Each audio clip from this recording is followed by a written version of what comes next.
Good evening. We're so happy you could join us this evening. We're here with Dr. Claude Swanson. My name is Rick Nelson. I'm founder of the Paranormal Research Forum based in Denver. And Dr. Claude Swanson is a physicist, author of the book The Synchronized Universe. And you were educated at MIT and then went on to Princeton, as I recall, for your doctorate, and went back to Princeton and Cornell for postdoctoral work. And rather than have me try and determine or explain to our audience a little bit about your background, perhaps you could cover very briefly some of your work experience and your interests. Sure. Nice to be here, first of all, Ray. Thank you. Thank you. I got involved in physics, I guess, out of curiosity. When I was a young kid, I wanted to know how things worked and how things all fit together. You know, it's hard when you look out at a night sky with all the clear stars. You can't help wondering, you know, yes. how did that get there? And it's huge, and what's our connection to it all? When I went to college and then grad school, I had that in mind. I wanted to know the answer, and I thought, well, I'll go to really good colleges and I'll take all the courses in physics and I'll learn the answers, you know. and I was kind of surprised that I got this uneasy feeling I wasn't getting a very satisfying picture of how things fit together. One of the problems with physics is that the way it's usually done, you get the experiments first. You know the answer, you know how it comes out, and then someone has to make a theory of it. And there usually are some beautiful ideas, a few of them in our current physics, but a lot of times it's more like they're fudging. It felt more to me as though there are things you could tweak here and there to make the theory work out the way you fit a model. Exactly, yeah. And so I began working on my own theory kind of on the side. In grad school, I worked with the Dickey gravity group at Princeton. Bob Dickey, the Nobel Prize winner, invented the maser, which is a forerunner of the laser. And we worked on, you know, the big picture of how the cosmos, the deep space, big questions of the universe. But and then what I decided was I was just going to keep on working on the side on this idea of a deeper, better physics theory that made sense to me, while doing practical applied physics to make a living. So I worked for various companies and had my own company for a long time, doing consulting work for the government in microwaves and lasers and infrared sensing and hydrodynamics and even ballistics. I invented a new kind of armor back in the 70s. But my real love was this unified field theory, the deep questions. In the mid-'80s, I began to understand that there were some things that went on in our universe that didn't really fit. And that gave me ideas. I began looking at what I've been taught that might not really mesh up with what really goes on. And that's how the paranormal stuff started for me.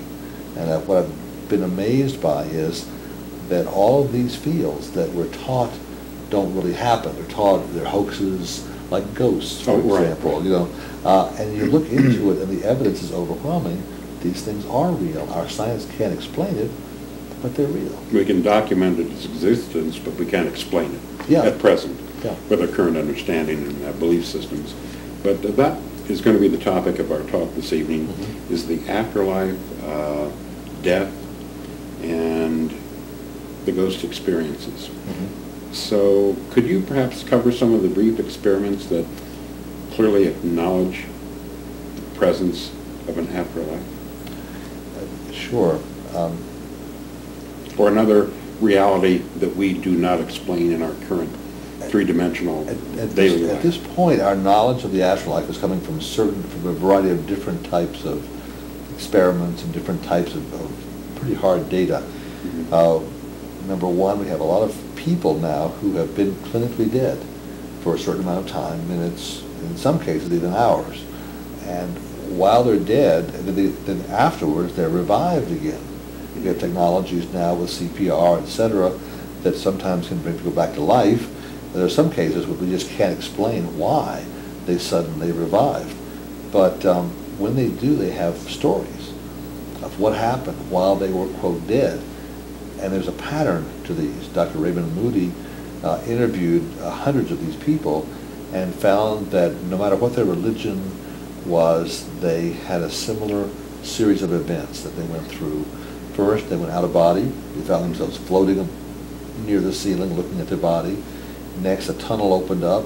Next, they went through the tunnel into a domain of beautiful white light with these loving beings that gave them a very quick review of their life from the point of view of the people who they had affected. And they judged themselves. And so we have a whole image of what this other dimension looks like from the point of view of people who have actually been there. An external perception of themselves. Exactly, exactly. Another piece of evidence comes from hypnosis. When therapists hypnotize patients to go back to look at their early childhood memories of traumas, things that might cause them trouble in later life, they sometimes find those people will actually go past their birth, and they'll find themselves in another region between lives.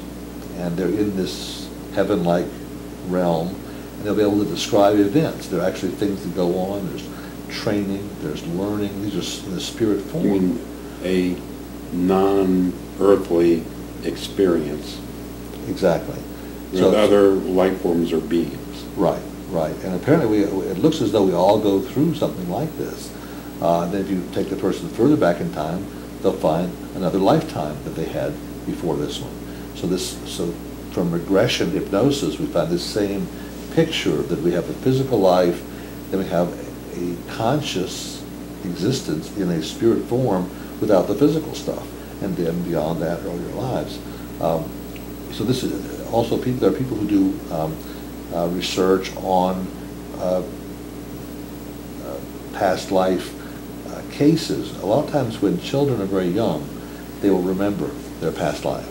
You know, if you listen to them playing, when they first gain the ability to speak, ages 3, 4, 5, 6, they'll have very specific information that's way beyond their years. I've heard many mothers that talk about when they ask a child a simple question such as, who were you before you were here? The amazing responses before they forget what has gone on before, or they have been reconditioned or retaught in our environment how things are as we believe it. Exactly. And Professor Ian Stevenson is one of the most famous who went to many thousands of children in India who had vivid memories of their early life, of their previous life, and went to he would gather up the information, what village, names of family members, occupation, things like that, go to the other village and find the family that this person thought they'd come from, and was able to verify the information to a very high level of accuracy for thousands of cases. So it looks as though reincarnation is on a firm empirical basis. Yes. Our culture seems to be embracing, with television and movies, the afterlife more and more. And people's personal experiences, it's really nice for people to confirm and hear about scientific research studies that document many cases that do acknowledge the presence and existence of this. As it drifts into our mainstream culture, hopefully there will be more work like you're doing that will allow us to understand enough that more and more people can get in touch with those who have passed on, relatives, friends, or others. And those are other ways that we also have to verify this picture.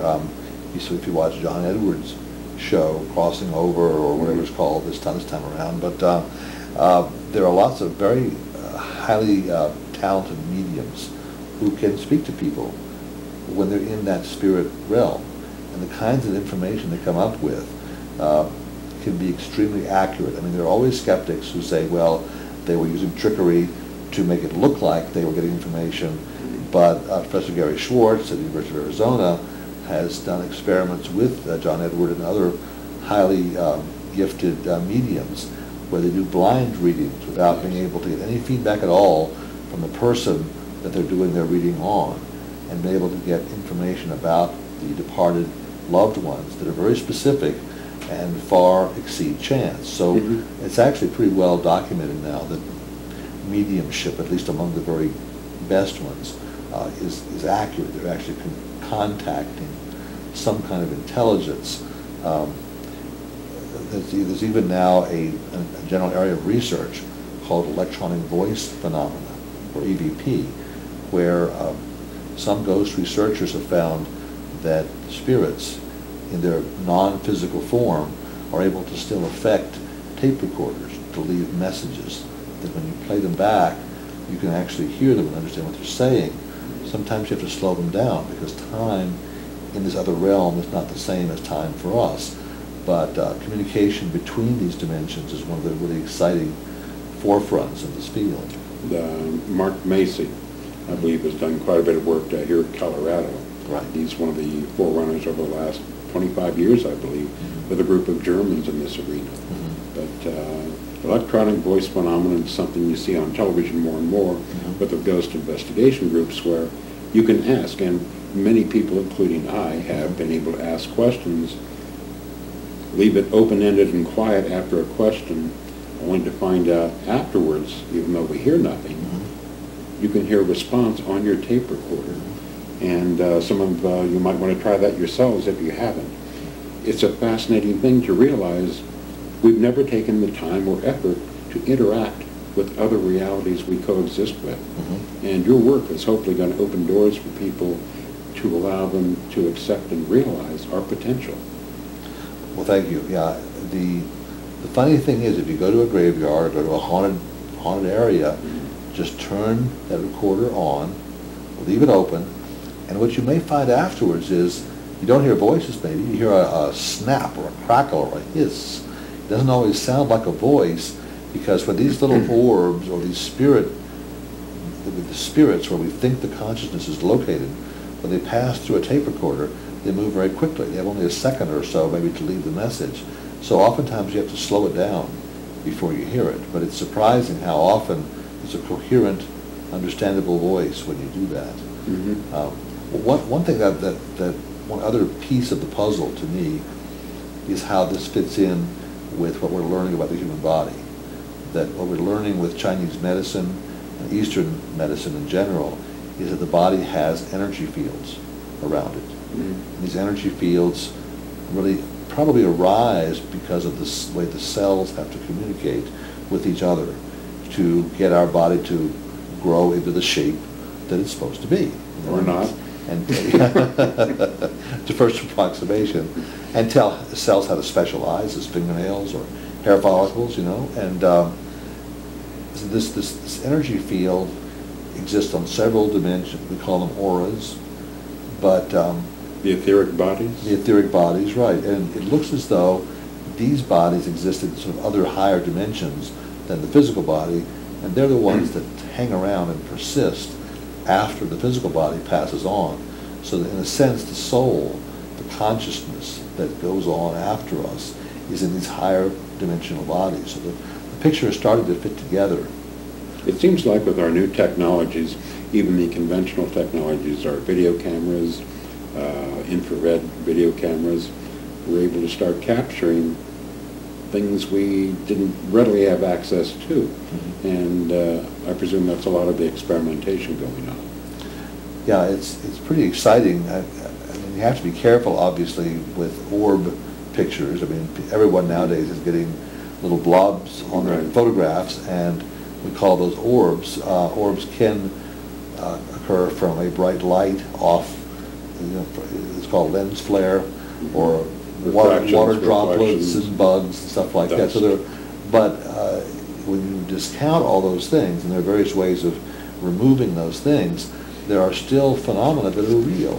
And of course the night shot video, which uses infrared, sees little orbs that actually move around, and they have conscious movement, and they look for all the world like it's a conscious entity that's not human, that's present in the scene. So it's very exciting to come back with one of those pictures. I've watched many of them on my infrared video shots come right through a wall, which clearly defies any and everything you could possibly rationalize it as.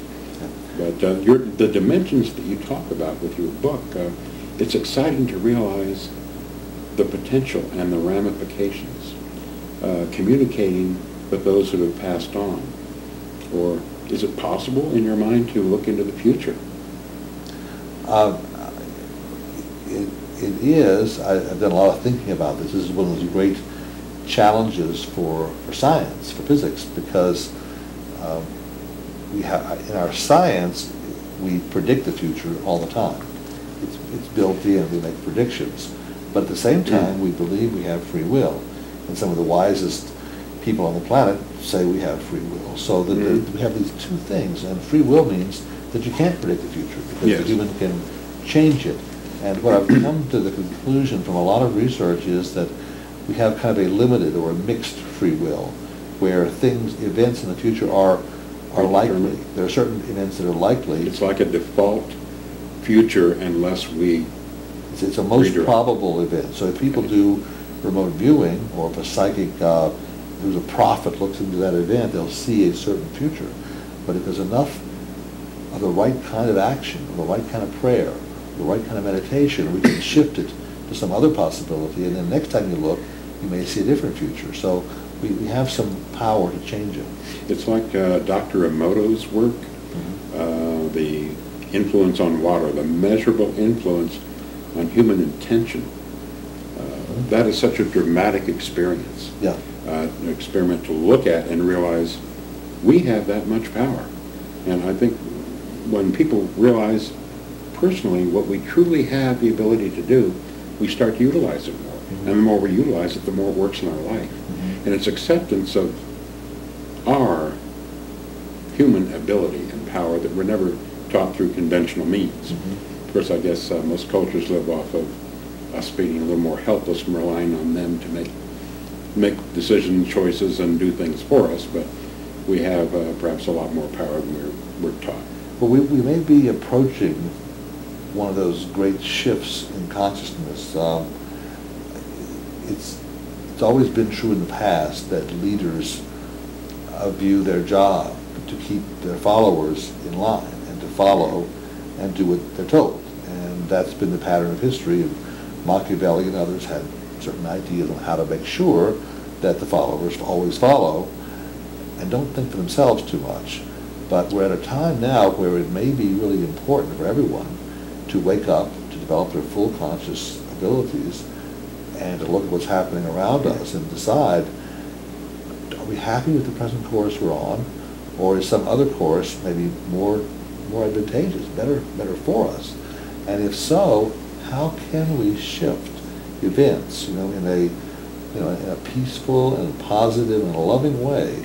And one of the processes that makes me really happy is synchronized prayer, synchronized meditation. You're speaking of individually and collectively, both have outcomes. Exactly. And collectively, I would presume, is a lot stronger and can affect more.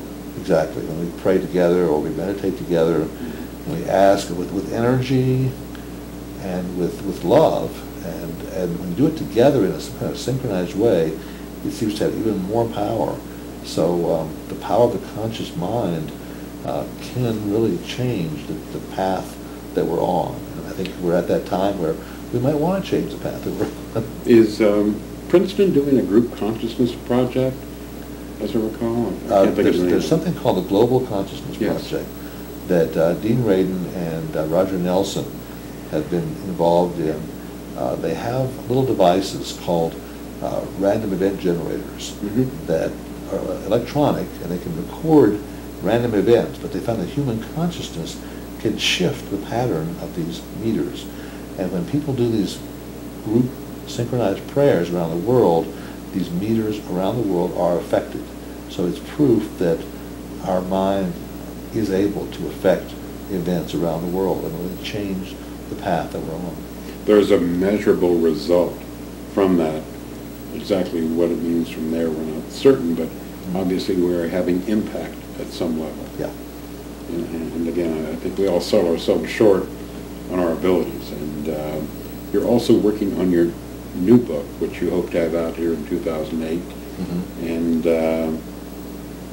what specifically do you cover in that might be helpful? The for new people book to know? focuses on the one thing that's left out of Synchronized Universe, and that is what's called subtle energy. It's the energy that a Reiki master beams at his patient to achieve healing. And what we know is that subtle energy really changes physics. Is what the Chinese call the manipulation of qi? Yes. The movement of energy or qi? The qi is another name for it, exactly.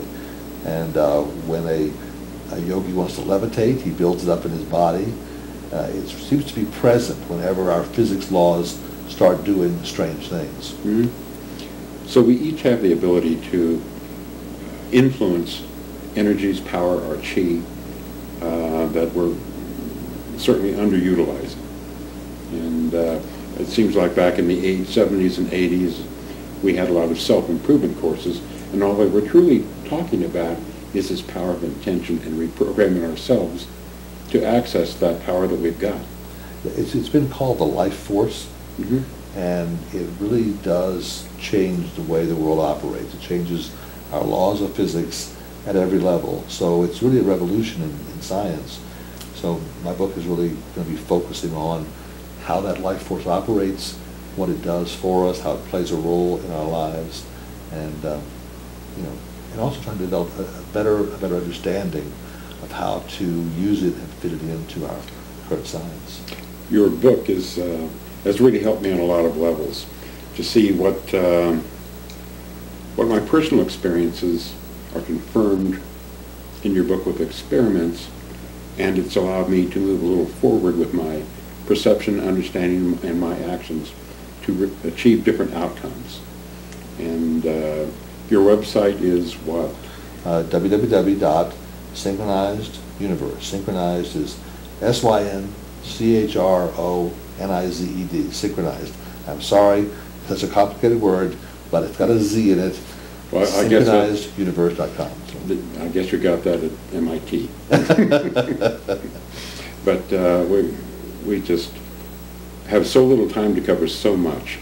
And the Synchronized Universe, fortunately, is one book that covers dozens of topics of the paranormal in a way that people can relate to, not the rumors they've heard or the jokes that are made, but real work that's been done and the results that show you that every bit of this phenomenon is genuine, real, credible, quantifiable, and as you and others like you spend the time and effort to understand it greater, share with others how it does work. We can't thank you enough for all of your work, your personal drive, your persistence, your passion in life. And it's up to a handful of people like you with your research to help redirect our culture. And we're so grateful that you have done what you've been doing and continue to.